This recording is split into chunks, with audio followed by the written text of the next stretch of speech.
Então, gente, estamos com mais um convidado especial. Primeiro, agradecer, né, Luiz? Eu sei que a correria de vocês vão conhecer esse cara.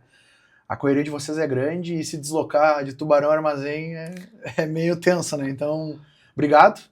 Prazer. Obrigado. Prazer não, obrigado. Assim, cara, é um prazer te receber aqui, na verdade, porque a gente recebe bastante gente, mas a gente sabe e a galera vai ficar sabendo um pouco mais do meio que tu vive, o quanto é desafiador, o tempo é corrido e que tu tem muito a agregar no bate-papo que a gente vai ter aqui. Obrigado pelo convite, é muito bom poder estar aqui.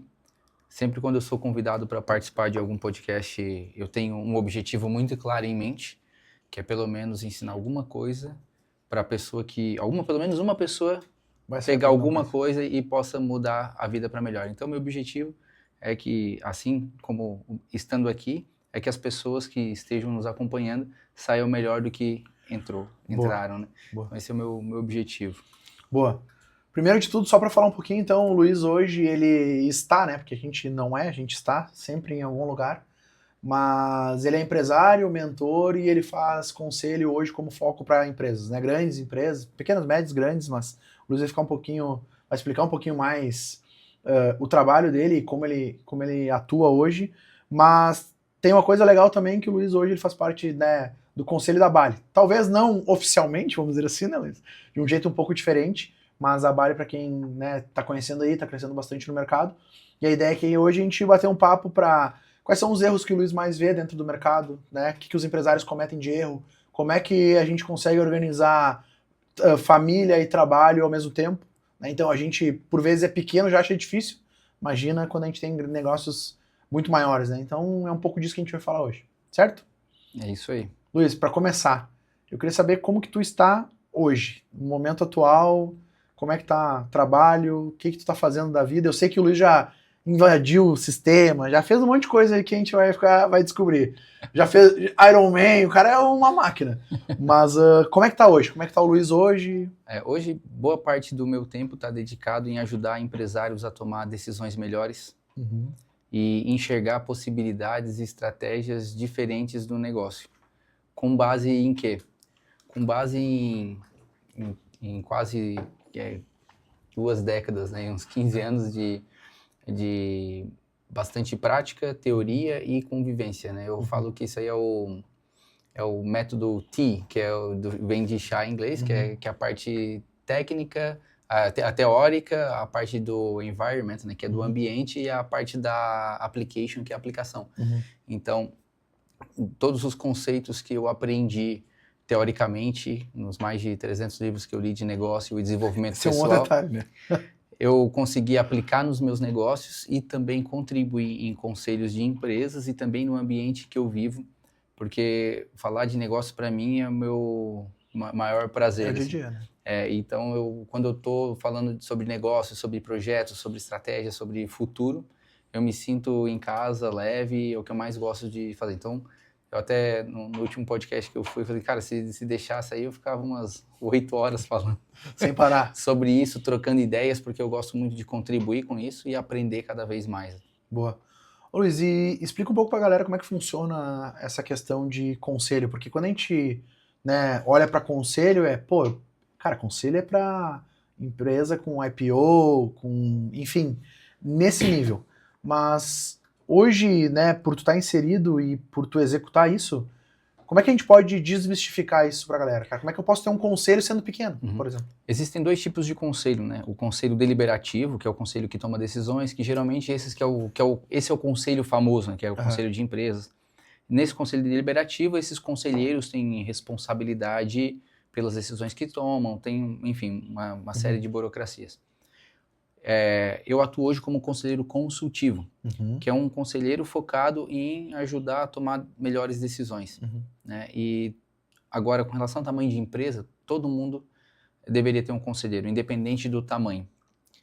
Tá? Inclusive, em Provérbios fala, né, para a gente ter bons conselheiros, né?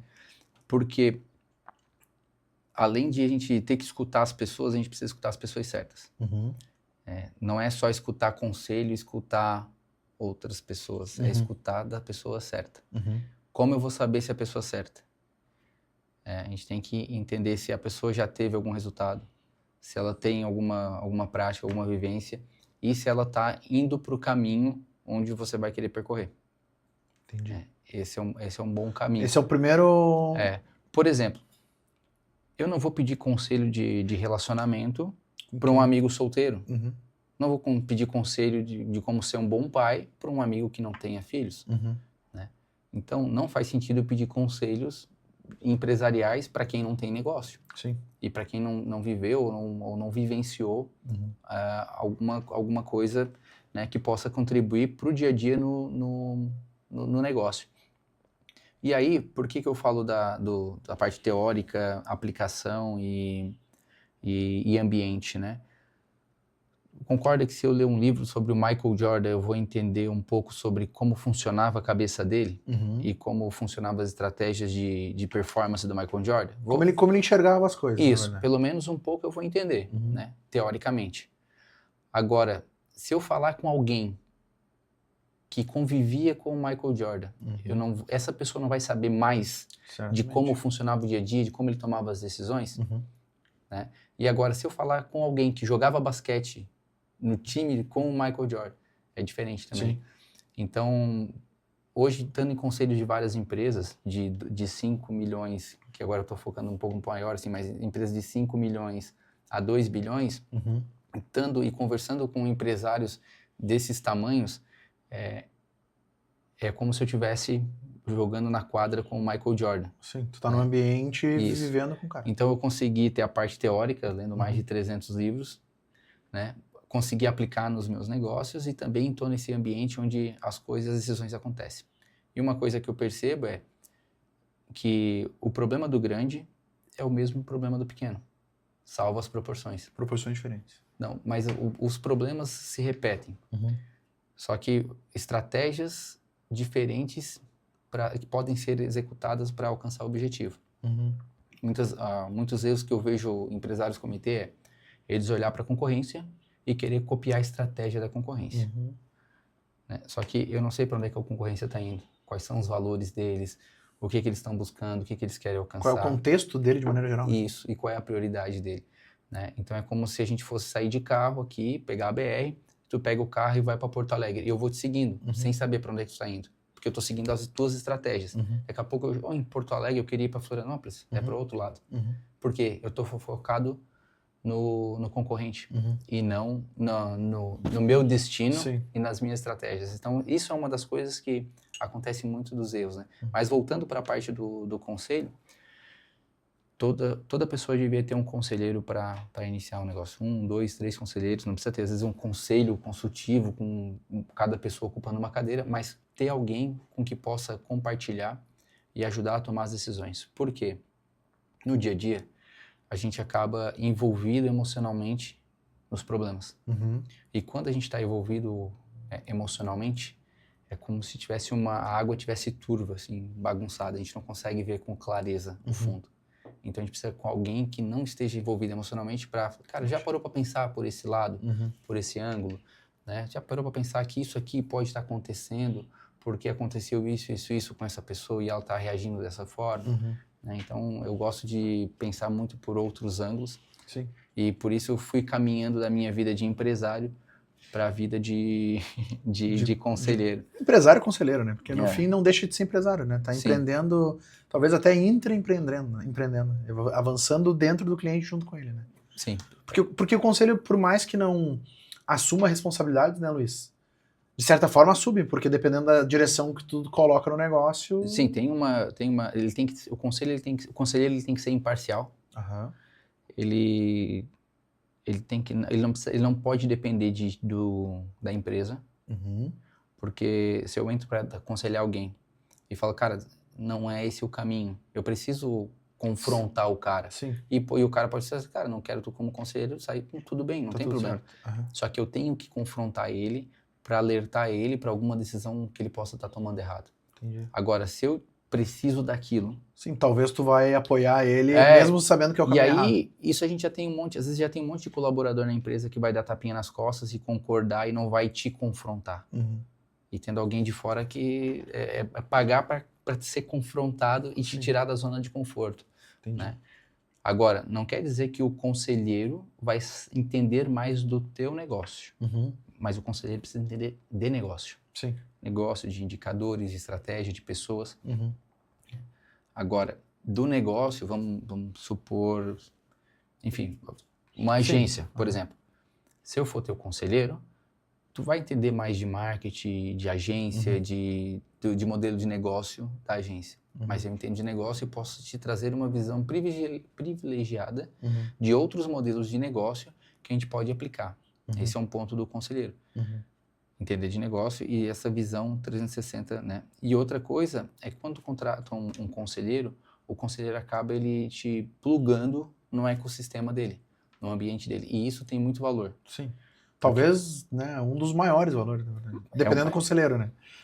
Se pegar um conselheiro que te pluga numa coisa errada, para dar problema então tem que escolher, a escolha do decisão. Conselheiro é muito importante. Lembra que é melhor que escutar alguém, escutar alguém que já tem... que vai te levar para o caminho certo. Então saber de quem pedir conselhos, isso é muito importante.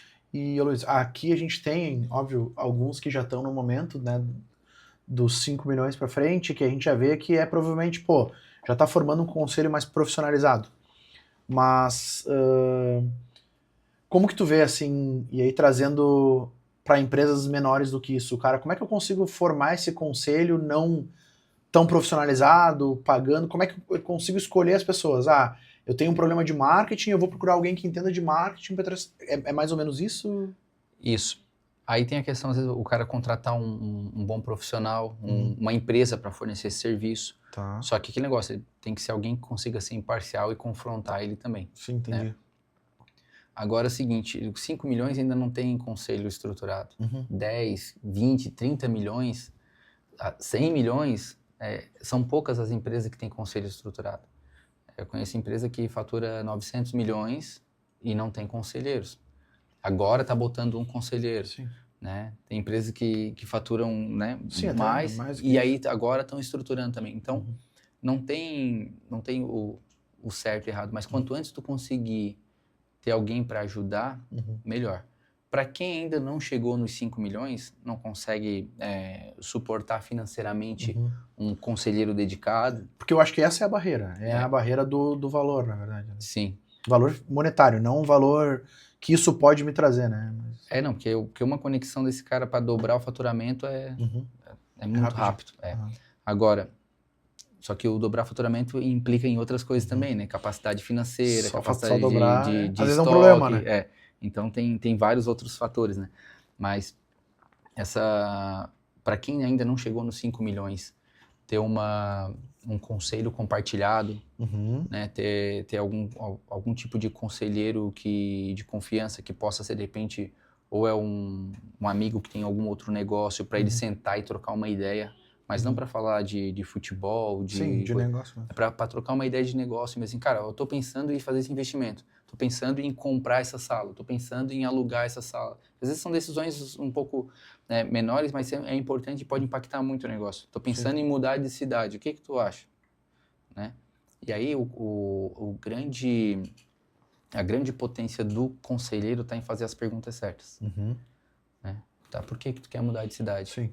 Qual é o teu objetivo? Para onde é que tá indo? Quero ir para offline ou para online? Essa é uma pergunta que... Para quê? Para confrontar justamente essa estratégia, né? Tu tá seguindo o cara que tá indo para Porto Alegre ou tu tá querendo ir para outro lugar? Para ir para outro lugar é outra estratégia. Sim, entendi. E, beleza, hoje tu tá como conselheiro, é como tu atua hoje, mas como é que foi essa jornada, assim? Acho que dando um passo para trás, quem era o Luiz antes de ter essa oportunidade de ver isso como algo profissionalizado?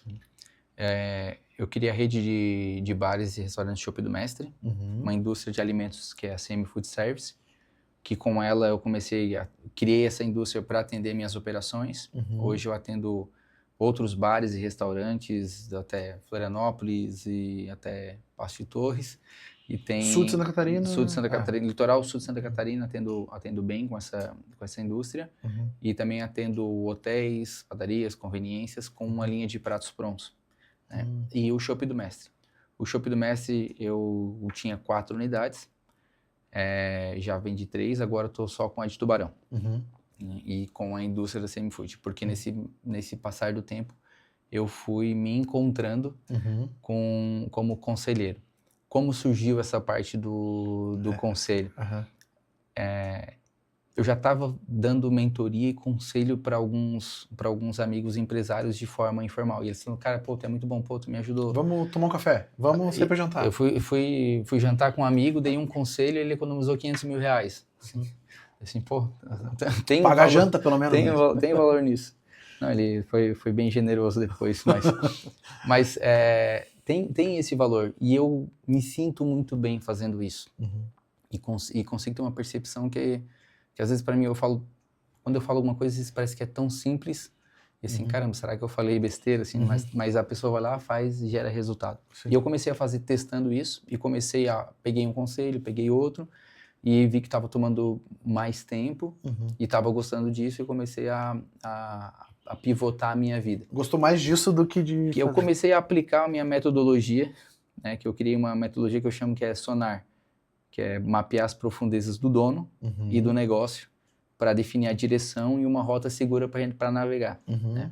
E quando eu mergulhei e apliquei a metodologia em mim, eu vi que não estava fazendo tanto sentido quanto fazia antes o que eu fazia, e vi que o que eu estava fazendo agora como conselho fazia muito mais sentido. Então eu comecei a testar antes de fazer uma migração total. Sim. Comecei a testar e comecei a dar resultado, porque minha preocupação é dar resultado. Por mais que o conselheiro, ele não tenha, o conselheiro consultivo não tenha a responsabilidade, mas ele direta, tem, né? Indireta é mas total. ele tem a credibilidade, né? E assim, se eu dou um conselho que é para demitir alguém, pô, vai afetar a vida da pessoa, né? Mas também eu tenho que emocionalmente justificar que, pô, tu precisa demitir essa pessoa. Mas olha só, tu vai abrir oportunidade para ela, que às vezes ela tá agarrada nisso, tá sendo ruim para ti e para ela. Né? Eu fui numa empresa, entrei no conselho, no dia do diagnóstico, na primeira reunião, a primeira coisa é por um ano. Eu fui com 1 ou 2 dias fazendo diagnóstico inteiro, dependendo do tamanho da empresa. Aí eu visito todas as áreas da empresa, procuro todos os gargalos, levanto todos os números, DRE, tudo para entender a empresa, bem como tá e onde é que tá o gargalo. No primeiro dia, identifiquei algumas oportunidades ali e a gente tomou uma decisão no primeiro dia que pagou o conselho por 6,7 anos. Então eu falei, tá barato, dá para aumentar o ticket. Porque o que é Vamos caro, renovar para... o que é caro é que não tem retorno. Exato. Né? Agora, quando a gente dá retorno é muito gratificante, né? Saber que a gente está dando conselho que vai melhorar a operação, vai gerar mais emprego, vai gerar mais oportunidade, vai dar mais foco, mais tranquilidade para o dono, porque o dono, ele muitas vezes está tomando decisão sozinho. E ele precisa compartilhar com alguém, discutir com alguém. E às vezes não dá para falar com a mulher em casa ou falar com o liderado. Se não dá zebra. E aquele negócio é escutar as pessoas, mas saber quem escutar. Né? Vou pedir conselho para um pai, para um tio, para uma mãe. A tua mãe vai falar assim, cara, não é muito arriscado. Tua empresa está quebrando. Se fizer isso. Não é muito arriscado, tal, mas com que base? Qual é o repertório? Quais são os contatos? Então, é um movimento muito legal, assim, de atuar como conselheiro. Top. E deixa eu te perguntar, sem dar muito spoiler, não é, mas sem dar muito esse contexto, qual foi essa faz isso aqui e pagou o conselho por 6 vezes? Nesse caso aí foi fechar 4 unidades. Aí, ó. Fechar 4 unidades. É muito louco isso, né? Porque a gente, de certa forma, também tem um pouco dessa visão, sabe? Porque como a gente atua com muitos negócios, às vezes pega uma empresa que tem 10 lojas, um e-commerce, e aí as 5 que são no shopping estão dando prejuízo. E aí o dono ele não quer fechar porque ele tem o ego de, minha marca tá reduzindo. Então, isso e ter fechado operações, eu fechei a operação. Eu sei como é que é. Então, não é fácil. Não é fácil, mas isso ajuda, e por isso que é importante ter a aplicação também para dar um conselho. Porque tu olha a planilha, não, é só fechar. Ele já tinha visto que também dava. Sim, o prejuízo já estava ali. Eu tava marchando ali milhares de reais por mês ali. Sim. E aí, cara, fecha. Eu sei como é que é fechar um negócio. Eu sei como é que é fechar uma operação. Quer saber de uma coisa? Ninguém vai nem perceber. É que às vezes a gente acha que tá todo mundo olhando pra gente e ninguém tá olhando. No fim, ainda mais agora. No fim, tu vai fechar e tem gente que não vai nem saber nem que tinha aberto. E aí ele fechou 2 primeiro para testar. Para ver se era isso mesmo. Aí passou 15 dias e ele, opa, gostei. Fechou as outras 2. Falei com ele essa semana, assim, cara, ninguém nem percebeu que eu tinha fechado, nada e tal. E ele tava marchando com prejuízo todo mês, tirando da outra parte do negócio que dava lucro. Mas ele precisava dessa segurança na decisão. Ele sabia que estava dando prejuízo, mas, cara, vamos fechar assim, vamos investir nisso aqui que está dando resultado. Né? Acelerar o que está dando resultado e frear o que está dando prejuízo. Parece simples, mas emocionalmente a gente precisa aconselhar ele dessa forma. Tu entende que é uma decisão muito fácil de tomar? Não, claro, o número ele já viu. Só que aí, faço ou não faço? O que eles vão dizer, o que vai acontecer e qual é o próximo passo, o que eu faço aqui. Então, teve uma orientação, cara, vamos fazer assim, a gente fala com o jurídico aqui, faz isso aqui, faz esse passo a passo aqui. Fica tranquilo, já fechei a operação. O meu arrependimento foi não ter fechado antes. Geralmente é isso aí, né? Então... Ou... E geralmente quando dá tempo, né, Luiz? Quando não dá tempo, o cara quebra por não ter fechado. Nesse caso específico, vários casos quebram. Né? Acho que a maioria... A maioria quebra. A maioria quebra. Isso aí é porque daí não tem conselheiro. Tem que ter um conselheiro para falar. Ele tem um modelo de negócio que ajuda muito que ele pode cometer erros. Mas hoje em dia, no cenário econômico que a gente está cada vez mais difícil cometer erros. Agora tem outro detalhe. Mudando um pouco de assunto. Outro detalhe. Vamos. Eu li mais de 300 livros. Eu ia perguntar, essa seria, antes da gente dar mais um passo para trás, para tu falar da questão dos livros. Mas me contribuiu muito com vários repertórios. Mas só para falar desse momento que eu falei de que a gente não pode errar, que é um momento difícil do cenário econômico, etc, etc, etc. Eu já li 300 livros. Eu já li livro de 1937 que está falando da crise. Livro dos anos 80, que fala da crise. 2000, fala da crise. 2011, fala da crise. Então, sempre tem crise. É ciclo, né? Vai ter sempre crise e se tu tem que escolher qual lado que tu vai estar. Se tu quer escolher o lado da crise ou o lado da oportunidade. Né? E o ambiente vai acabar sempre vencendo. Então, se tu começa a consumir muita notícia ruim, ver jornal ruim, conversar com pessoas pessimistas, tu vai ter resultados pessimistas.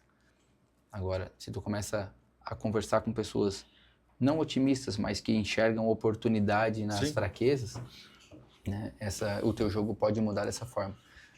Eu não me lembro quem é que falou, eu não sei se foi o Ricardo, mas alguém do Mind falou que o negócio e a vida acontecem na diagonal, não é aqui. É o Ricardo. É o Ricardo, né? Eu falei que, cara, é bem coisa do Ricardo mesmo, mas é muito isso, né? Porque a gente aqui também, né? Hoje a gente tá com quase 80 clientes. Cara, tu vai falar com a maioria crescendo, expandindo, vou abrir uma nova unidade, e daí, acho que eu não vou dar uma freada e segura, e aí segura e retrai tudo que tava... Tem uma história famosa do cara que vendia cachorro-quente em Nova York. Não lembro? Não sei. Então vamos contar para todo mundo que conta tá ouvindo. Essa daí que é boa. E dá corte, né? Então vamos botar. O cara tinha uma barriquinha de cachorro-quente em Nova York.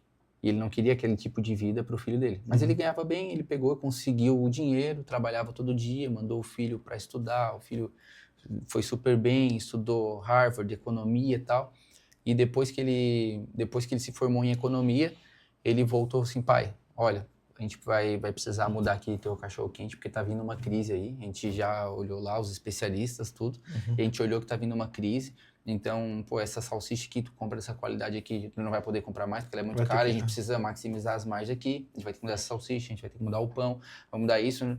E aí a gente vai ter que se preparar para a crise, porque já vamos demitir alguém.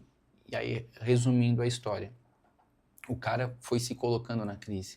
Ele diminuiu a qualidade do produto, parou de dar atenção para os clientes, e o negócio dele foi minguando e quebrou.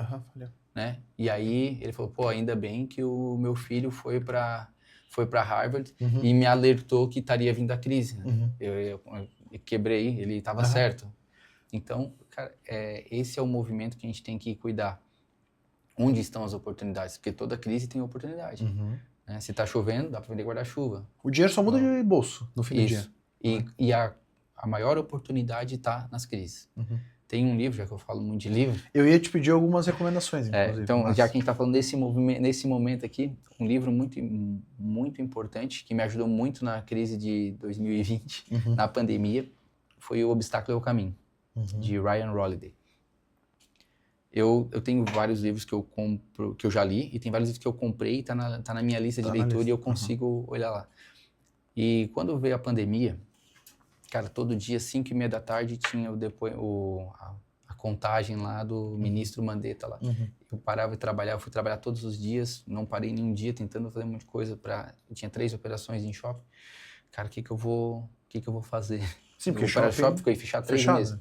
O que que eu ia fazer e tal. E aí eu, cara, tentando fazer alguma coisa, funcionário que eu não queria demitir, daqui a pouco volta, não volta.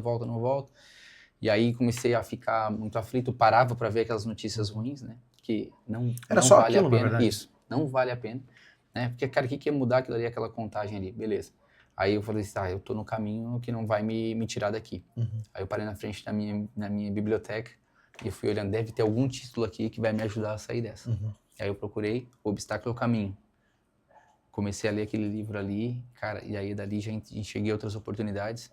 Abri o Mercadinho do Lar, que eu criei para vender álcool, porque ninguém tinha álcool para vender, eu consegui comprar álcool para vender para as pessoas, entregar em casa, que estavam com medo. E aí eu tinha minha indústria de alimentos, que fornecia pratos, petiscos para meus bares. Eu peguei e criei uma embalagem de supermercado, código de barra, tudo, e vendi minhas comidinhas no meu mercado.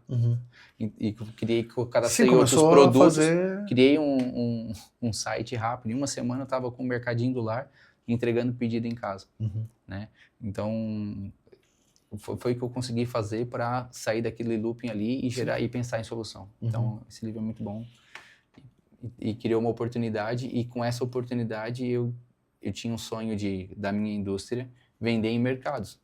Né? Mas eu sempre deixava para depois, porque eu estava vendendo já para minhas operações. Sim, já tava... Sempre deixava para depois. Aí, como não dava para deixar para depois, eu agi em solução. Então, a gente muda ou na dor ou no amor. Geralmente... A dor empurra mais forte. É na dor. E aí, se tem algum conselheiro para falar dos riscos futuros e das oportunidades que a gente tem, qual é o próximo passo, ele vai guiando a gente para a mudança, né, no amor e não na dor. Só antes da gente ir para a parte dos livros, hoje, na parte de conselho, né, tu comentou, entendo de negócio de maneira geral, mas para a galera que tá vendo, assim, eu quero entender um pouco mais, quero conversar com o Luiz. Quais são as áreas hoje que tu atua, assim, que, não, eu entro aqui, isso aqui é uma coisa que eu olho, isso aqui é uma coisa que eu não olho. Por mais que a gente sabe, às vezes não entende nada de logística, mas, cara, tem noção de isso aqui tá certo, errado, faz diferente. Hoje, o que tu atua, assim, de fato? Hoje eu trago uma visão 360 do negócio. Eu não sou especialista, por exemplo, em finanças, mas eu consigo ler o DRE, entender onde está um problema, uma oportunidade, né, o que a gente está fazendo certo, o que a gente está fazendo errado.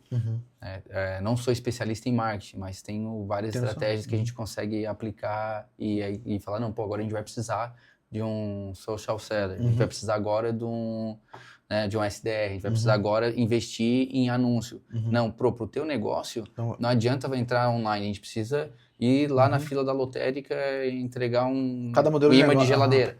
Né? Então, eu consigo ter essa percepção e ajudar a pensar na estratégia, a pensar na estratégia comercial, que acontece, às vezes, aconteceu e acontece em alguns conselhos que eu entro, que está tendo investimento em marketing, mas o investimento em marketing cai ali dentro da empresa e morre. Normal. E aí eu já entrei esse foi interessante, eu entrei no conselho em maio, e aí fazendo o diagnóstico, vocês estão investindo aqui em marketing e tal, acho que era R$6.000 por mês na empresa, legal, mas quantos clientes estão vindo por isso aqui? Vamos rastrear aqui. Aí no fim, de janeiro a abril, eles tinham feito um contrato por mês. E aí, desses R$6.000 que eles estavam investindo todo mês, nenhum veio pelos anúncios. Sim, Eu falei, corta, vamos repensar, e aí depois a gente volta. A gente vai voltar, mas vamos do jeito que tá, não dá. Melhor parar de sangrar. Né? Aí a gente fez algumas ações internas, sem investimento, a gente já no segundo mês fez 4 contratos. Então, um por mês, em 4 meses, no segundo mês fez 4. Já pagou mais Aí, um ano também. aí a gente No já conceito. ajustou. Opa, agora dá para fazer aqui. Uhum. A gente formatou digamos, um produto que para dar clareza na hora da venda. Porque às vezes o cliente chegava ali, eles jogavam o cliente de um lado para o outro, conversava e não fechava nada. Né? E aí depois a gente começou a botar anúncio de novo. Aí passou para 6 por mês, 8, 10, 12. Sim, e metrificou o crescimento. Dezembro fechou 18 contratos em dezembro. Né? E aí, agora, é minha especialidade marketing? Não, mas eu tenho uma noção de marketing, eu sou comercial. E essa visão 360, desses 300 livros que eu li, e vários cursos e o investimento alto que eu fiz, né, pelo Brasil todo, fora do país, tudo, aprendi sobre comportamento humano e sobre desenvolvimento pessoal e estratégias de negócio.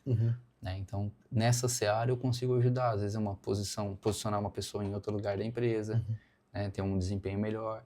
Então, eu tenho buscado esse tipo de conselho, para essa visão 360 mesmo. Top. Falando dos 300 livros, a contar de qual é o espaço de tempo aí desses livros aí? 10 anos. Em 10 anos, 300 livros. Isso. E parou, cansou de ler ou... Não, quando eu ler 300 aí eu não quero mais. Não, eu tenho lido 2 a 3 por mês, assim. Geralmente 2, né, que às vezes eu pego um pouco maior, às vezes eu pego, mas geralmente é 2 por mês. Né? Aí teve um ano que foi um pouco a mais, teve um ano que foi um pouco a menos, mas é no mínimo aí 24 livros por ano. Fora os cursos, imersões e como é que tu tá vendo o aprendizado com IA agora, olhando para isso? Assim, porque o livro, claro, né? O livro de 1900 conceitos, hoje ele é utilizado, só muda meio. Mas olhando para isso, como é que tu tem utilizado? Tu tem utilizado IA para aprender mais rápido? Como é que tu tá vendo isso? Eu continuo com as leituras em livro físico. Uso IA bastante para várias coisas. Né? Eu era da área de tecnologia. A gente não chegou nisso ainda, né? Eu cheguei a fazer uma pesquisa sobre inteligência artificial em 2004. Né? 2004 faz um tempinho. Né? Alguns aqui talvez nem 1000 eram. Então, mas não sou especialista em IA, mas entendo IA, consigo usar ela como uma ferramenta. Hoje a IA eu entendo que é como se é uma ferramenta. Só que quem opera a ferramenta é o que vai definir o resultado da IA. Eu posso pegar uma pá e fazer um buraco de 1 por 1 e levar uma semana para fazer um buraco. Né? Agora, se eu tiver uma reta escavadeira, eu vou lá e faço em 10 minutos. A IA tem uma semelhança com isso. Né? Com relação ao aprendizado, eu tenho uma preocupação com relação às metodologias de ensino. Né? Tem algumas que estão vindo para ajudar, como o Notebook LM. Isso é muito legal, ele estrutura bastante. Mas tem uma parte que eu acredito muito que é a repetição, a maestria, né? A repetição é a mãe da maestria. As 10.000 horas. Quanto mais tem livros que eu leio aqui que eu vejo pedaços de outros livros que eu li lá atrás. Mas nem por isso eu paro de ler. Porque vai me refrescando a memória e vai me conectando pontos. E às vezes, assim como o podcast eu falei, eu espero que a gente saia daqui melhor do que a gente entrou. A gente vai ser uma pessoa diferente. Quando eu termino de ler um livro, eu sou uma pessoa diferente de quando eu comecei a ler. Se eu vou para o próximo livro e termino ele, eu sou outra pessoa também. Então, o livro que eu li há 10 anos atrás, eu absorvi uma coisa. Então, por isso que às vezes eu revisito alguns livros. Tem livros que eu revisito com frequência. E tem livros que eu li uma vez, beleza, mas eu não impresso os meus livros também. Porque todos eles têm anotação. E é legal que às vezes no meio de uma conversa, cara, isso aí tá no livro tal. E aqui, eu vou lá, procuro, pego o livro, eu falo, não, tá aqui, isso aqui é desse livro. Né? Mas a gente vai dizer, não, o livro não é para mim, tem dificuldade, beleza, eu tenho um pouco de dislexia, TDAH, então... Tem de tudo um pouco. Mas a repetição é a mãe da maestria, não é a velocidade que vai determinar, né, mas sim a constância. Eu termino de ler uma página e às vezes tem que voltar e ler ela de novo. Então, se tem alguém que está vendo aqui e tem esse problema, não tem problema, lê 2 vezes. É normal. Não tem problema. Né? O importante é tu pegar o conteúdo e não esquecer. Um negócio que eu não li tantos, né? E inclusive nem contei quantos eu já li, mas eu tenho bastante ali na estante e eu acabo Pelo menos, assim, eu tento matar um a cada 2 meses, né? E aí tu começa exatamente isso, né? A tu ler e tu, pô, peraí, mas o que esse cara tá falando, tá, é isso aqui, deixa eu organizar. Então, e olha o negócio que eu comecei a fazer segunda-feira, diário. Tá ligado que o cara fazia diário, principalmente a mulherada na escola, né? Fazia um diário, hoje eu fiz tal coisa. E eu, cara, minha vida tá passando tão rápido. Sabe quem que fazia diário? Ah, A Marco Aurélio, imperador romano. olha só, imagina. E ele deixou vários ensinamentos da filosofia estoica. Então, e esse foi um dos livros que eu li esse ano, que é Pense como Imperador. E a filosofia estoica é a base do livro O Obstáculo é o Caminho. Que o Ryan Holiday, ele é um autor estoico, assim. Então é muito disso, assim, cara, não é o que acontece na tua vida que determina, mas sim como tu reage ao que aconteceu. Porque o que acontece não tá na tua mão, por vezes. Isso. Em sua maioria, não tá na mão. Né? E o obstáculo é o caminho.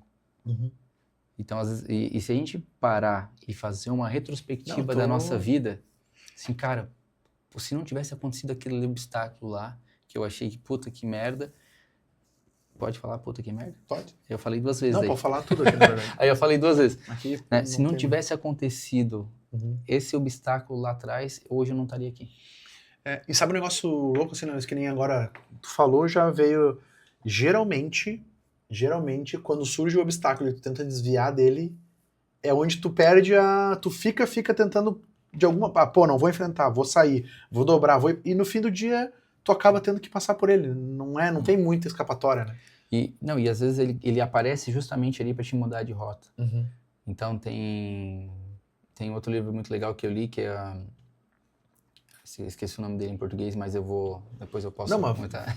The Deep, que é que, resumindo, o livro fala assim, cara, desista. Né? Não é essa tradução, mas o grande ensinamento do livro é saber o momento de desistir. O que é desistir? A gente sempre fala no empreendedor, pô, não desista, pô, no pain, no gain, vamos pra cima, tal, pô, não vamos desistir, foguete não tem ré. Mas, cara, a estratégia de desistir pode ser muito bem utilizada. Por exemplo, quando eu fui fazer o Ironman, eu tive que desistir de ficar em festa até tarde, desistir de beber álcool por 1 ano, né? Mas eu não desisti do meu objetivo, que era fazer o Ironman. Então a gente tem que escolher, para toda escolha que a gente faz, a gente tem que desistir de várias outras. Então, o que eu quero para minha vida e o que eu tô fazendo vai me levar para lá? Ou eu preciso de desistir de algumas coisas? Às vezes desistir de alguns hábitos, desistir de alguns amigos, desistir de alguns ambientes. De alguns ambientes. Tu não precisa desistir desistir da minha família. Assim, cara, a família tua vai ser sempre tua família. Porque eu falo isso porque tem muita gente que tem problema com família, né? Mas, cara, a tua família vai continuar sendo a tua família. Tu pode ir, cumprimentar todo mundo, só que quando tu for, tem que ir com um filtro, né? Quando for, tem que... Né? Tu não precisa estar lá o tempo todo. Tem gente que vai toda semana, Cara, precisa ir. Né? Às vezes não precisa. Às vezes não é porque a tua família faz mal. Tem famílias que fazem mal. Né? Mas às vezes até a família que faz bem, às vezes ela não está indo para aquela estratégia. Tipo, eles estão indo para o Rio Grande do Sul e a gente precisa ir para Floripa. Então a gente precisa ver para quem está caminhando na mesma direção, para caminhar junto. E tem alguns ambientes, já falando de desistência e falando do ambiente, já vi se botar fogo Queimar a ponte. Tem a da ponte, mas tem da panela de siri ali, de caranguejo. Sim. Coloca ali e vai esquentando. Quando um tá quase saindo, o outro vai lá e puxa ele. Então, às vezes, esses ambientes que a gente tem que se preocupar. Esse ambiente que tem alguém te puxando para baixo para ti não sair. Não, vamos todo mundo ficar aqui embaixo. Né? Estamos todo mundo junto, mas se tu sair um pouquinho da linha, volta aqui. E vai acontecer. Tu vai ser criticado, tu vai ser atacado por tudo que tu faz e que sai do meio comum. Muitas pessoas, elas acabam te atacando e te ferindo porque não tem coragem de se desenvolver e buscar o que precisa ser buscado. Né? A sua melhoria contínua. Não é para eu ser melhor que você ser melhor que eu. É para eu ser melhor do que eu era ontem. Sim. Né? É um dia, 1% melhora todo dia. Parece clichê, assim, mas a gente não tá competindo, né? A gente não tá competindo nós dois, eu tô competindo comigo mesmo. Assim, cara, o que eu posso fazer para ser um melhor pai? Para ser um melhor profissional, para ser um melhor conselheiro, um melhor esposo? Né? Esse é o meu rolê. Né? E aí, às vezes, a gente acaba se distanciando de algumas pessoas e elas acabam querendo atacar a gente porque elas não têm coragem de fazer alguma coisa para mudar. Entendi. Então, se eu não posso mudar, eu quero que a outra pessoa não mude também. Vamos ficar aqui nessa panela aqui. Boa. A gente tava falando ali de aprendizado, daí eu vou querer que tu cite pelo menos uns 3 livros, já vou te dar um tempo aí pensando. 3 livros, assim, para empresário que, cara, esses aqui os caras têm que ler. Esse aqui, se não ler esses 3 aqui, tipo, tu tá perdendo boa parte de um aprendizado que talvez tu não consiga, mas que eu tava comentando ali, eu tenho usado muito a IA para ganhar velocidade de conhecimento, né? O que eu tenho visto, principalmente tecnologia, no mundo que a gente vive, né? Só velocidade não importa, e eu ser só especialista também já não funciona mais. Eu tenho que ser um bom entendedor do 0 ao 100, e o 100 é um especialista, só para deixar claro. Eu preciso ser 80% de muita coisa, do ramo que eu atuo. Né? E aí, como as coisas estão acontecendo muito mais rápido, e aí, óbvio, eu tenho os livros e eu vou lendo, e eu tô tentando ler cada vez mais livros que trazem coisas que estão perdurando por muito tempo. Então, né, até se fala, né, se um livro está vendendo ou há mais 100 anos, é esse livro que tu tem que ler, porque vai passar mais 100 e as coisas vão continuar. A maioria assim. dos meus top 10 estão próximo do... Estão próximos do 100. Mas eu tenho usado muito para acelerar algum tipo de aprendizado, não para me deixar nos 80, mas para tirar do 0 pro 20. E aí do 20 pro 80, claro, tem que aprofundar mais. Pareto. Pareto. É isso aí. Mas eu tava comentando ali que comecei a fazer diário, cara, porque todos os dias, querendo ou não, tem um aprendizado. Então, né, eu comecei hoje é terça, eu comecei na sexta-feira. Então, sábado, eu trabalhei sábado, trabalhei domingo. Cara, o que eu fiz sábado? O que eu fiz domingo? Quanto tempo eu dediquei? Sabe? Muito dia a dia, como é que eu tô no final do dia. Só que eu tenho usado a IA pra isso. Não sei se você já ouviu falar do Obsidian. Você já ouviu falar? Os caras chamam o segundo cérebro, né? Então eu conectei com o Cloud lá, que agora tá na moda. Botei Cloud Obsidian, eu mando pra ele e ele joga pra dentro do segundo cérebro. Daí eu fiz isso sábado, fiz domingo, fiz ontem e hoje eu tenho que fazer. Então, o que é meu dia? Cara, hoje eu saí, fiz tal coisa, aprendi isso, falei com o Luiz, fiz o podcast, barará, barará. E aí lá na frente, cara, como é que foi o meu abril de 2026? Sabe? Então eu tenho usado muito pra... Meus marcos do mês. Organizar ou tirar um pouco da informação que eu na cabeça que a gente acaba esquecendo. Por exemplo, nome de livro. Eu sou muito fraco com o nome de livro. Eu não consigo, eu li muito e eu não consigo lembrar os livros que eu li ou os autores, que nem a galera tem muita facilidade. Do livro tal, o Perini, por exemplo. Cara, é o livro tal do autor tal. Eu não tenho isso, então eu tenho usado muito a IA pra me tirar do 0 pro 20. E aí eu sigo muito o Pierro, da Startse, não sei se vocês conhecem ele. Esse não conheço. Cara, eu acompanho ele há um tempão, e ele começou na Startse e hoje ele é o CEO da Startse. A Startse é uma plataforma, tecnologia que, né, tem base no silício e tal. Então sempre à frente, sempre muito à frente. E, cara, escreveu um livro agora e ele fala muito sobre, do que ele vem vendo as pessoas que já estão acima da média, com a IA elas estão... abrindo muito mais espaço, porque a IA é muito isso que tu falou, ela é uma ferramenta que te faz construir um buraco, né, em vez de 1 ano, tu leva 10 minutos para fazer. Então, a gente tem tentado usar muito aqui, e aí é o que a gente fala pra galera, cara, vai substituir muita gente? Talvez, mas é muito mais nesse sentido de eficiência. Eu precisava de mais 10 pessoas. Hoje eu e mais 2 fazemos a mesma coisa do que com os 10, porque a gente tá usando, ganhando tempo, colocando essas IAs para funcionar. Mas, cara, é louco, assim, o que a gente tem feito no dia a dia, ele é bizarro, assim, É legal. É muita coisa. É uma coisa de... Só que tem que saber usar, né? Isso. Sabe? E aí aquele negócio da ferramenta, eu posso fazer um buraco errado com uma pá e posso fazer um buraco errado com uma reta escavadeira. Exatamente. Muito mais errado. Exatamente. E aí vai dar muito mais de trabalho. Exato. Então, aprender como usar essas ferramentas, entender que cada uma tem o seu objetivo. E foi feito pesquisas, né? Que quanto melhor o teu vocabulário, melhor é o resultado que a ferramenta te entrega. Então, tu saber conversar com a ferramenta, a gente fala, bom dia, ChatGPT, tudo bem? Me faz... Cara, não é assim que funciona. Mas tem uma dificuldade de fazer a pergunta. E lembra que o conselheiro tem que ser bom em fazer pergunta? Cara, a pergunta Pergunta pro ChatGPT, como eu posso te usar melhor? Aham. Cara, e lê ali, só que as pessoas elas estão fazendo a pergunta, não estão nem lendo. Uhum. Esse é um grande desafio. Esse é o problema, na verdade. Então só pegando, jogando um monte de pergunta, vai para outra e já, no final já faz outra pergunta e depois lá no final lê uma página um parágrafo de... E resume, é isso aqui e vou seguir. Então, às vezes fica muita coisa perdida no meio do caminho. E se tu não tem conhecimento da área, pode ser arriscado. Por exemplo, se eu pegar os meus exames e jogar lá na IA, falar assim, cara, atue como um médico, analise o exame. Cardiologista, analise meu exame. Beleza. Ele vai botar um monte de coisa. Mas daí, cara, tem algumas coisas que um médico experiente sabe que, pô, isso aqui, com isso, pode ter... Claro, se tu fizer um prompt muito bom... mas é muito difícil. E aí tu entende que, se eu sou um médico e eu coloco o exame de um paciente lá e eu faço um prompt, vai sair melhor do que tu que não é médico com o teu exame lá. Porque é o contexto, na verdade. O médico vai fazer as perguntas que ele peraí, mas tu tá com dor de barriga ou dor de cabeça? Isso. E a mesma coisa o conselheiro, que é mais importante, boa parte do conselho é ter os contatos certos, né? Que fazer as conexões com as empresas, etc. Ter a experiência do negócio.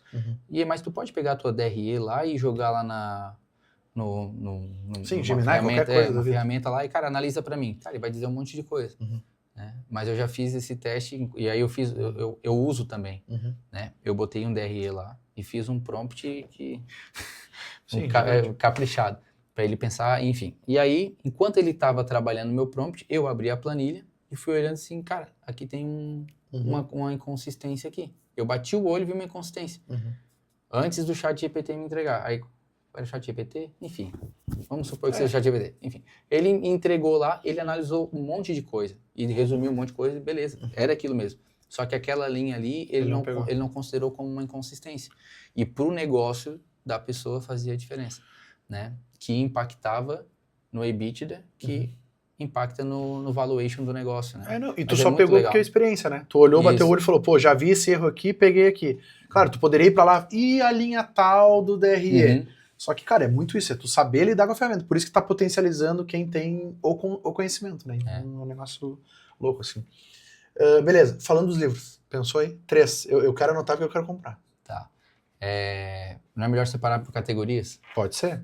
Tu separa como tu quiser. Se tu quiser mandar 10 pra galera, manda no dela. Vamos pensar nessa linha do quase 100 anos aí, que não pode faltar, e é um dos livros que eu leio quase todos os anos, Como Fazer Amigos e Influenciar Pessoas. Já li.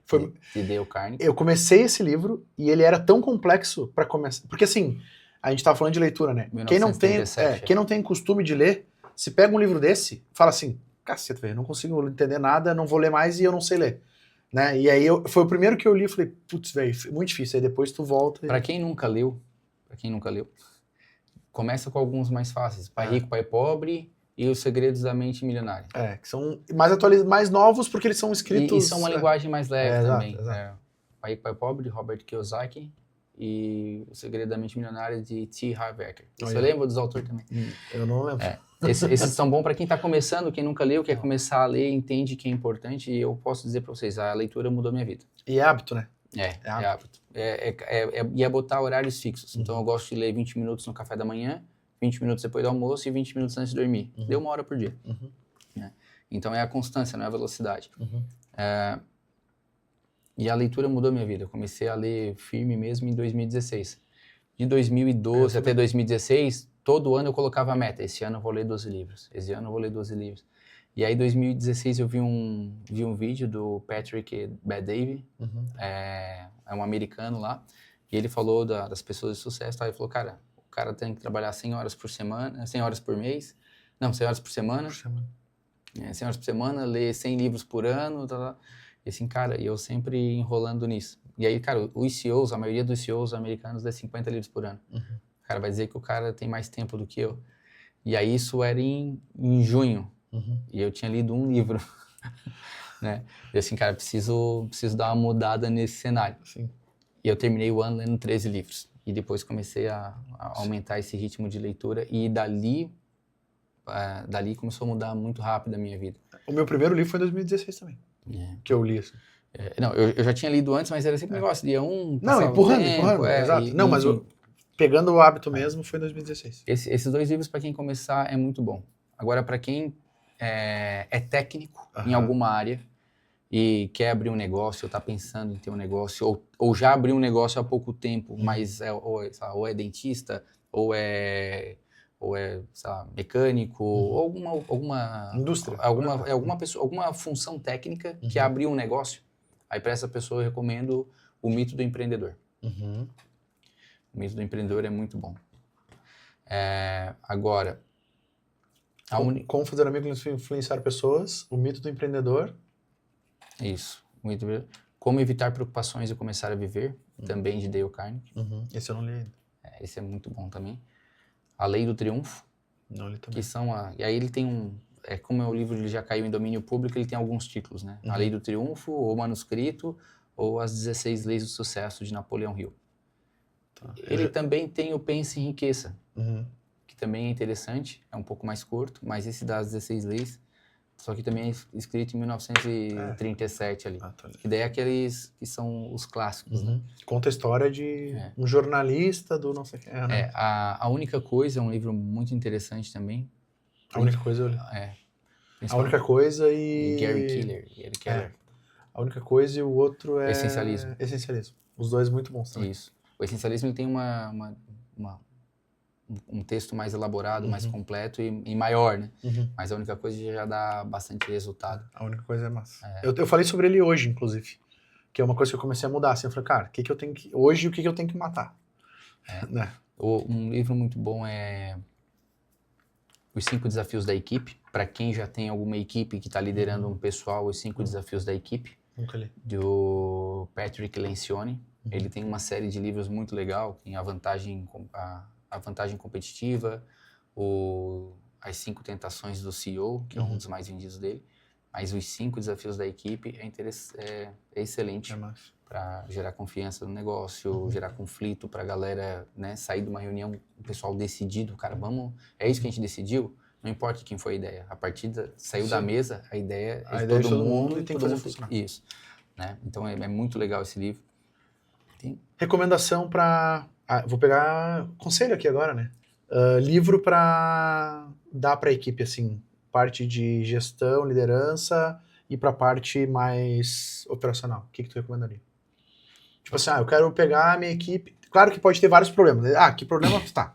Aí é um outro problema, mas se fosse pegar assim, cara, eu preciso escolher um livro para dar de presente para a equipe de liderança e falar para eles, eu quero que vocês leem esse livro até daqui 2 meses para nós falar sobre ele. Descubra seus pontos fortes. Tá. Nesse livro, ele tem uma raspadinha no fundo, então tem que ser, não dá para impressar. Sim, individual. Tem uma raspadinha, tu raspa, entra no site, faz o teste e tu descobre os teus 5 pontos fortes. Desses pontos fortes, tu não vai precisar ler o livro todo. Então tu vai ler só os teus 5 pontos fortes. E ele já fala também, você que tem você que tem essa habilidade, é ideal você se associar com esse tipo de pessoa. Então o que a gente faz? A gente dá para os líderes, todo mundo faz o seu teste, e aí a gente entende qual é a posição de cada um e quem pode ajudar cada um com cada coisa. Eu desenvolvi no estúdio do Google um DISC. Cada um vai fazer o DISC, e aí com base no DISC, eu falo melhor com o Luiz, ou eu não me dou tão bem com o Luiz, mas por quê? Porque o Luiz é diferente de mim, daí muda, dominante. Mas acabei não avançando, mas esse aí, top. Esse aí ele vai trazer coisas como ativação, execução, planejamento estratégico, significância. Dos meus 5 pontos fortes, 3 estão focados na parte estratégica. Aí facilita, Daí explica algumas coisas. Por isso que eu fui seguindo esse caminho. Então, então eu tô sempre pensando 5 anos lá na frente. E, por exemplo, significância também. Então, quando algum cliente fala para mim, cara, eu quero crescer, assim, tá perguntando por quê? Pra que você quer crescer? Crescer por crescer, por dinheiro? Mas pra quê? Por que tu quer mais dinheiro? Por que tu quer fazer o negócio crescer? E aí eu gosto de estar atrelado isso ao significado, porque as coisas vão ficar difíceis. E se tu não tem um significado muito forte, tu não vai... Não segura as pontas, né? Isso. E aí a Daiane, por exemplo, minha esposa, boa parte dela é focada em ativação, execução, individualidade, né? E boa parte dos talentos dela é bom se associar comigo. Então, por isso que a gente se dá muito bem. E ela, quando ela quer ver, ter uma visão do futuro, ela fala comigo. Sim. E quando eu preciso que alguma coisa seja executada, eu Vamos falo fazer, com ela. tu fala com ela. Top. Então, para a equipe, isso é muito bom, distribuir esse livro para a galera. Assim. Tá. E se fosse pensar para a galera mais tático-operacional, assim, não a galera de liderança, tem algum que tu... Cara, tem um que eu acho bem interessante, que não é de negócio, mas é de negócio. É As 5 Linguagens do Amor. Tá, já li também. As 5 Linguagens do Amor, ele vai fazer você entender como cada pessoa se sente valorizada. E às vezes até campanha de venda ou alguma campanha de motivação interna pode ser desenhada melhor para isso. É porque a galera olha muito esse livro tipo para casal, né? Isso. Mas na verdade tu tem que entender que tu tá relacionando com todo mundo a todo momento. Pais, filhos, Exato. e todo mundo tem uma linguagem do amor. Uhum. Às vezes a gente está querendo falar com... Né, a gente acha que está agradando uma pessoa. Vamos fazer uma campanha aqui e quem ganhar vai ganhar um carro. Assim, eu nem gosto de presente, não gosto de carro, não quero dirigir. O cara não vai se sentir Eu queria só o motivado. dinheiro para fazer o que eu quiser, por exemplo. Não, ou às vezes o cara assim, cara, eu já tenho dinheiro, já tenho um carro, eu só queria que ele fizesse um evento aqui, chamasse todo mundo, me chamasse no palco, assim, ó, essa pessoa aqui está sendo o destaque da empresa. Olha o quanto que tu economiza. É mais fácil. E a pessoa vai sair mais feliz. Sim, mas... Né? E tem exemplo prático disso. Até o Márcio Jacobelli comentou uma vez que eles fizeram uma campanha e o primeiro colocado em vendas ia ganhar uma BMW. Né? E todo mundo, quando ele lançou a campanha, todo mundo, não, fulano vai ganhar, fulano vai ganhar. E passou o primeiro período, o cara nada, segundo período, o cara nada. Aí ele, cara, achou estranho, chamou o cara, o que tá acontecendo? Então assim, cara, BMW não. Né, não gosto de carro, tal. Não gosto de BMW. Cara, pega o carro e vende. Mas não, a motivação dele era outra. A linguagem do amor dele era outra. Né? Isso é bem legal, para entender essa dinâmica de relacionamento. Mas para todo mundo do time, todo mundo. Vale a pena. Como fazer amigos e influenciar pessoas. Esse livro é... E é legal quando assim, ó, começa a ler e testa um princípio. Quando eu comecei a ler, eu fiz o curso do Dale Carnegie, depois eu fui padrinho também, mas antes eu li o livro. E eu li o livro assim, gostei, vou fazer esse curso. Né? Mas quando eu estava lendo o livro, assim, cara, não pode ser, vou fazer um teste. Cara, eu fui num estabelecimento e testei os princípios, né, de sorrir, de se interessar verdadeiramente pela pessoa, conversar. Cara, o atendimento, muda, né? Coisa, daqui a pouco eu tô sentado, o cara vem, pô, tá aqui, aí eu terminei foi numa janta, assim, terminei assim, caramba, esse livro funciona. Então eu tento ler ele quase todo ano, eu tento ler ele, pelo menos uma vez a cada 2 anos eu lembro. Porque a maestria, a repetição é a mãe da maestria. Top. Luiz, mudando um pouco de Saco assunto. pra mala. E o Ironman, da onde que surgiu? Como é que foi? Essa loucura, né? Porque isso é loucura. Isso não tem uma explicação lógica. É um negócio meio que do nada eu vou fazer um Ironman. O Ironman é uma questão de desafio pessoal. Faz quanto tempo? Foi em 2015. De fazer um teste em, cara, será que eu sou capaz de fazer coisas extraordinárias? Né? E foi um processo de aprendizado muito grande. Mas isso tu já tinha invadido o sistema ou não? Só eu invadi o sistema quando eu tinha 15 anos. Então já tinha... 15 anos. Foi no primeiro ano do ensino médio. Isso aí foi quando eu tinha... Isso aí foi quando eu tinha 20 e poucos anos. O Ironman foi com 26. E foi um processo muito legal. Assim, treinei 1 ano pesado e aí desisti de várias coisas para poder focar no Ironman. O legal, assim, eu fui ver a prova, eu já corria, né? Então para mim correr era normal, só que eu não tinha feito maratona ainda, mas corria 21 km, eu corria, era meia maratona. Sim. Aí eu fui assistir uma prova do Ironman lá em Floripa, meu sonho era fazer o Ironman, e meu objetivo era, cara, quando eu fizer 30 anos eu vou começar a treinar para fazer o Ironman. Aí eu tava com uns 25 ali, fui assistir a prova, assim, putz, que coisa sensacional isso aqui. Aí tu vê a superação. Cara, tu vê pessoas, tipo, sem perna, sem braço, ou com algum tipo de deficiência, alguma coisa, pessoas idosas, que vão lá e fazem o Ironman assim, cara, eu aqui novo, não vou conseguir fazer um negócio desse, eu vou me dedicar e vou fazer. E aí, 30 dias depois, abriu as inscrições. Eu fui lá e fiz a inscrição. As inscrições esgotaram em 18 minutos. Né? Então, a gente não sabia se ia dar ou não dar. E aí, deu certo, caramba. Tô inscrito no Ironman. E agora? Aí agora, não tem bicicleta, não sei nadar. Foi assim, não, agora eu tenho um tempo aí pra... Sim. Aí eu comprei a bicicleta, fui pra lá, entrei na natação. Eu achei que sabia nadar, né? Eu cheguei lá pro professor, assim, não, vou... Já sabe nadar? Já sei nadar, então beleza, então pula aí e nada que eu quero dar uma olhada. Pá, pulei, comecei a nadei um monte. Quando eu tava cansado, eu parei, levantei, eu tava na metade da piscina, de 25 metros, né? Então tinha nadado 12 Não metros. era nem... E assim, caramba, Deus, Eva, tem que nadar 3 km e 800. Aí tive 11 meses para treinar natação, foi muito bem, que era a minha parte que eu tava mais preocupado. Que era um ambiente desconhecido para mim. Mas eu acho que é o mais difícil se for para olhar, né? Na realidade, é a parte mais curta da prova, né? E é quando tu tá inteiro, né? Que tu começa nadando. Tu começa nadando. Então, fiz em 1h23. Não, mas eu digo que é o que a maioria não faz, né? Então, talvez seja a parte mais difícil de aprender.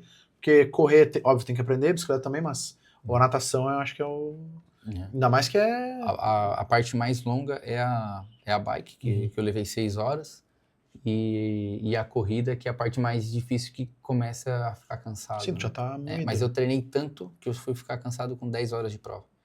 E eu tava com a mente muito treinada assim, cara, eu dividi a prova em 15 minutos. A cada 15 minutos eu tinha um pedaço de prova. Então, deu 15 minutos, eu vou tomar um gole d'água. Deu 15 minutos, eu vou tomar uma cápsula de sal.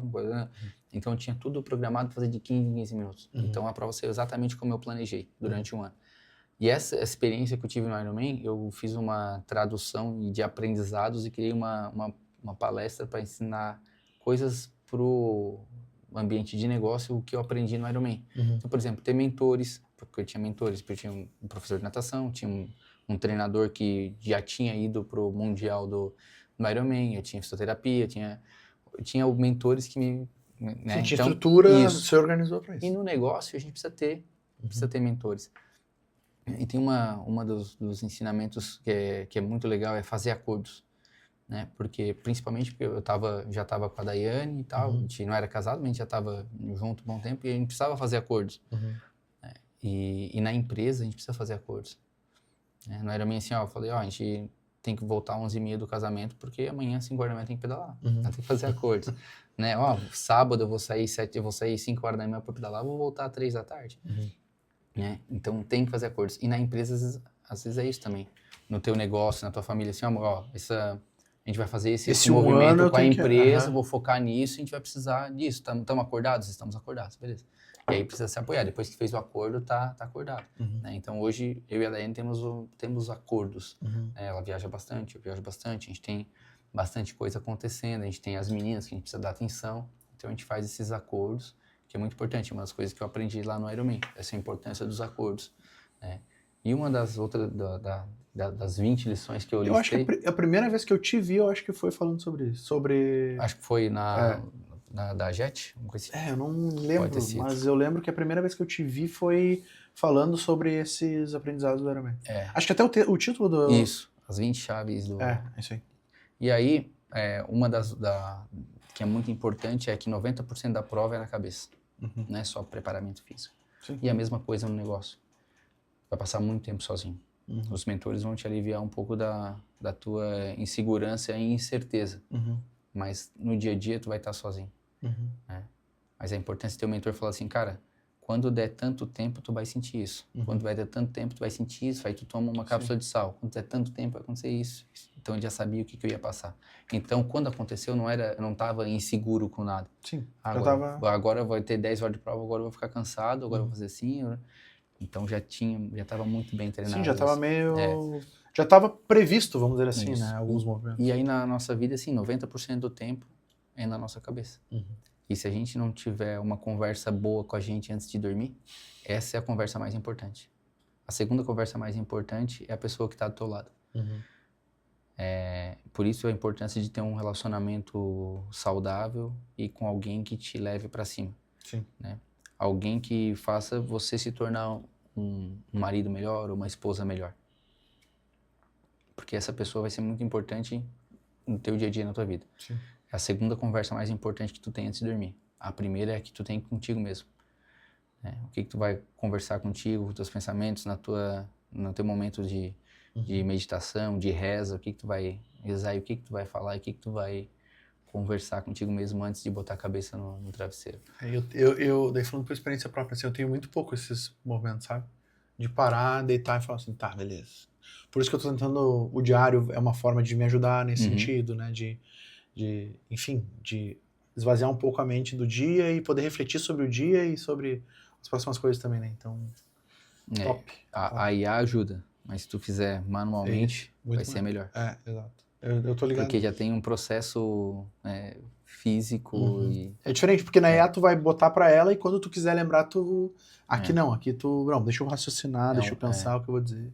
E é um processo de reflexão, sinestésico, e tem vários processos acontecendo durante a escrita. Massa. Ô Luiz, falando um pouquinho agora, já que tu tocou no assunto, a Dai, as crianças, essa loucura da vida de vocês que, cara, literalmente é uma loucura, né? A gente tava conversando aqui, pô, acorda mais num lugar, vai pra outro, 3 viagens no dia... E vez quando a gente acorda e onde é que a gente tá mesmo? Já nem sabe onde é que tá mais, né? Acontece. Cara, como é que é isso? Como é que vocês lidam com isso? Claro, tu já comentou um pouco, são os acordos, mas como é que são esses acordos? Porque, né, tem as crianças, tem a vida de vocês, tem o trabalho, cada um trabalha, não é na mesma coisa, então tu não, por vezes, tu vai com ela ou ela fica contigo, mas como é que é isso, assim? Como é que é? Como a gente tá ligado a um propósito maior, e uma coisa que a gente está buscando juntos, né, numa direção, numa visão, fica mais fácil fazer o acordo. Né? Então a gente tem um propósito maior de fazer um negócio crescer, de impactar a vida das pessoas, de gerar emprego, enfim. Tem uma definição disso ou é mais esse geral? A gente quer impactar na vida das pessoas e transbordar para elas. Isso, crescer, prosperar e transbordar. Tá. Mas mais que crescer, prosperar e transbordar, a gente também tem que crescer como pessoa, né? E prosperar, porque a gente tem que... Quanto mais eu prospero, mais eu vou conseguir transbordar. Se eu transbordar nessa xícara aqui, a quantidade é limitada. Agora, se eu transbordar numa piscina olímpica, o transbordo vai ser muito maior. Então, quanto mais eu cresço e mais eu transbordo, mais eu impacto as pessoas. Mas, mais do que isso, a gente acredita que sucesso é ter fã dentro de casa. Não adianta a gente ser admirado fora e se a gente não ser admirado pelas nossas filhas. E o que a gente faz, a gente dedica momentos de qualidades para elas. A gente não tá todo dia, sei lá, dando banho nelas, sim, toda hora, fazendo tarefa, coisa. Tudo bem fazer isso também, mas você tem que ver qual é o teu propósito e o segredo da felicidade está na congruência, né? Eu não posso querer ter, sei lá, alcançar alguma coisa. Sim, ser conselheiro de uma empresa gigante. Isso, e ao mesmo tempo não querer me dedicar a estudar, me desenvolver e estar em treinamento. No final de semana passada a gente foi para um treinamento em Gramado, né? Do Paulo Vieira, isso, o Black Belt, estava o Luciano Hang, etc. Se eu não estou disposto a fazer esses sacrifícios, né, e ele só vai ser um sacrifício se não está ligado ao teu propósito, então não é bem um sacrifício. A gente ficou afastado das meninas, mas quando a gente voltou, a gente compensou com um momento de atenção, né? Então essa congruência tem que ter, o que eu faço com o que eu quero. Né? Não adiantaria eu querer fazer o Ironman se eu não estava disposto a botar o tênis para treinar de madrugada sozinho no frio. Então, quero o Ironman? Quero. Tá, mas saiba que tem que fazer isso. Quer fazer um negócio crescer? Quero, mas saiba que tu vai ter que se desenvolver. E o teu negócio, essa é uma frase importante, o teu negócio vai crescer na medida que tu cresce. Se tu viu que o negócio está empacado, adivinha quem é que está empacando o negócio? A empresa é o reflexo do dono. Ela vai refletir o teu comportamento e o teu crescimento. E aí, dos acordos, a gente tem esse propósito de inspirar as meninas também a ver liderança na gente e mostrar para elas que muita coisa é possível. Né? Eu quero mostrar para minhas filhas, cara, quer fazer um Ironman? Pode fazer, é possível. Eu fiz. Quer fazer a empresa crescer? É possível. Quer ser mãe e ter uma posição importante na empresa e fazer um negócio? É possível. Como é que é possível? Pô, tem que se dedicar, tal, tem que ter um marido que te apoie, tem que, né? Tem que ter isso também. Tem os acordos. Tem que ter os acordos, né? Eu entendo que às vezes tem muitos homens que têm uma dificuldade de apoiar a mulher. Né? Eu decidi que eu ia apoiar lá atrás. Decidi que lá em 2016, quando elas estavam passando por uma crise, ela foi desafiada a ir pro comercial, assim, não, te apoio, vai precisar viajar, assim, não, te apoio, vai lá, a gente estava com uma menina só, não, vai lá, te apoio, vou te dar o suporte aqui, a gente fez outra menina, eu abri meus negócios, enfim, muita coisa aconteceu, mas por quê? Porque eu gosto de ver as pessoas crescendo, eu gosto de ver as pessoas se desenvolvendo e se tornando melhor. Ela busca ser apesar da distância, ela busca cada vez mais ser uma mulher melhor, uma mãe melhor, e uma profissional melhor. E eu também a mesma coisa. Né? Mas sempre mantendo e ficando atento que o sucesso é ter fã dentro de casa. Lembra? Santo de casa não faz milagre. Então, se a gente consegue ser bem sucedido dentro de casa, quer dizer que lá fora já foi faz tempo, né? É muito louco assim, porque às vezes a gente acha que, a qualidade ela tá no tempo que tu dedica, mas pelo contrário, né? Na verdade, a qualidade tá no momento que tu tá ali e na intensidade que tu coloca no momento que tu tá com elas. Isso é uma coisa que eu errei, a gente fala muito assim, e eu tenho muito ainda esse problema, que eu tô em casa, tô com a pequena, e o celular tocando, e função, e aquela coisa, e tu não consegue, não, peraí, tem que parar e dar atenção, né? Então, melhorias, né? E aí, se tu for fazer uma retrospectiva da tua vida, eu não sei como é que era o relacionamento com teus pais, enfim, mas se as pessoas forem parar pra pensar, né, ou alguma pessoa importante que teve na infância, alguma coisa assim, cara, tu não vai lembrar dela te levando pra escola todo dia, não vai lembrar dela te dando banho, ou trocando a tua roupa, penteando teu cabelo todo dia. Às vezes tu vai lembrar de uma coisa sutil. Por exemplo, eu lembro, meu pai às vezes viajava, tava fora, eu lembro que quando o pai estava em casa, das poucas coisas da infância que eu lembro, tem vários flashes, né? Mas uma das poucas coisas que eu lembro é que eu chegava e pisava em cima do pé dele, a gente andava junto com o pé em cima do... Cara, não era... Sim, não era... Era isso aí. Entendeu? E aí é esses momentos que são relevantes pra gente, então provavelmente vai ser relevante para os nossos filhos também, né? Essa atenção exclusiva que a gente dá para eles de atenção. Top. Pra encerrar, Luiz, eu nem sei quanto tempo deu aí, Roger. Deu 1h13. Olha aí. Passa voando, né, cara? Você vai perguntando. Eu falei, se deixar, eu falo 8 horas. Pra encerrar, duas coisas. Como é que foi invadir um sistema no ensino médio? E uma mensagem final, assim, pra galera que tá aqui, um recado, alguma coisa que a galera olha e fala assim, putz, velho, é isso aí, um aprendizado. Mais um, né, do que a gente já teve aqui. Do sistema eu vou ser breve, porque já faz tempo, já prescreveu. Agora ele vai invadir outro, pra atualizar. Não, depois daquele episódio ali, eu fui contratado pelo Senai, e eu invadi o Senai quando tinha no primeiro ano de ensino médio. Tinha 15 anos. Aí eu aprendi a programar sozinho com 13, aí com... Só que não é programar agora, com IA... Com Cloud. Não, é Era programar Pascal, de verdade. Pascal, depois C++, e aí vai. E aí eu gostava muito de tecnologia, a minha diversão era aprender tecnologia, etc. Então, meu sonho quando era criança era ser cientista. Depois foi mudando algumas coisas e fui abrindo a mente para outras coisas, né? Mas aí eu invadi para conseguir a prova do simulado, e aí foi, enfim. Né? Resumindo a história, eu fui contratado, depois fui responsável pelas tecnologias de educação à distância do Senai de Santa Catarina, né? Até 2011. Foi uma experiência legal, assim. Na hora foi traumático, né? Fui chamado na sala da direção, diretor, coordenador de tecnologia, assim, comecei a chorar, assim. Só pensei assim, não vou ser preso porque eu tenho 15 anos, mas eu vou... Eu só queria a prova. Eu vou apanhar até no céu da boca. Mas eu não roubei nada, eu só copiei o arquivo, né? Sim. Eu deixei o arquivo lá. Nem mexeu nada, né? E na época nem existia crime cibernético, então era bem tranquilo. Era tranquilo. Agora é um dos que mais movimenta, né? Eu tava olhando uma pesquisa, se pegar crime cibernético, é o terceiro maior PIB do mundo. Só perde Estados Unidos e China. Podia ter entrado no mercado cedo, né? Mercado bom pra fazer negócio. Crescendo, dobrando cada ano. Mas, Luiz, pra encerrar, uma mensagem assim, pra galera que tá nos assistindo, nos acompanha até agora. Tá. Pra encerrar cuide dos ambientes que você frequenta. A ambiência sempre vai vencer. Ambiência de família, amigos, contatos, do que você consome, dos vídeos que você vê, dos filmes, das músicas que você escuta, tudo isso vai influenciar nas suas decisões, no teu repertório.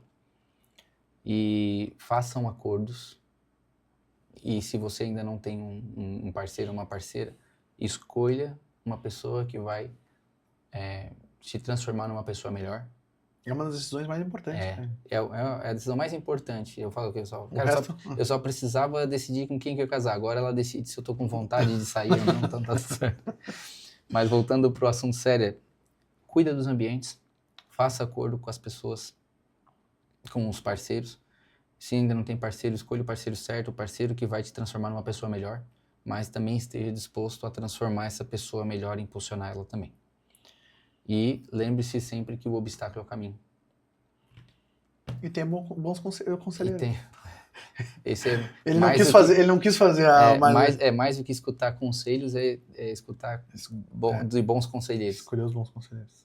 Fechou, gente? Obrigado pelo convite. Eu que agradeço, pô. Obrigado. Pode contar comigo. Obrigado pelo papo. Agora nós vamos negociar aqui, né? Vamos ver quanto é que ele tá cobrando e tal. Vamos ver. Mas para retornar 6,7 vezes no não, daí aí é barato, né? Nós vamos acordar primeiro, não. Primeiro tu transforma, depois eu te pago, então vai ficar mais fácil. Brincadeira. Fechou? Valeu. Obrigado. Tchau.